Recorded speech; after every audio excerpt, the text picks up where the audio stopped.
Hey guys, today I'll show you what to do if your fan is too noisy or too loud. So what works for me is going to my armory crate, because in here you actually see your fan speed or the RPM of your fan. So usually the fan would be too loud if you're running on a heavy app.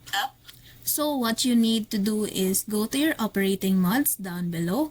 So you'll see usually it is on Windows, but because I want my fan to be not too noisy, I turned it into silent because it allows us to reduce the consumption of power of the laptop and therefore reduces the speed of the fan, so it wouldn't be too noisy.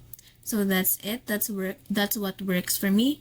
Now, if that doesn't work for you, then I can suggest another way. So in your Windows search, just type edit power plan, and then once you're here, click change advanced settings. And then here, just click processor power management, and then go to your maximum processor state. Just click that. And then here, just experiment the maximum performance of your laptop. You can go 90, 95, or whatever works with reducing your fan speed without lagging your laptop. And that's it, guys. Hope this helps.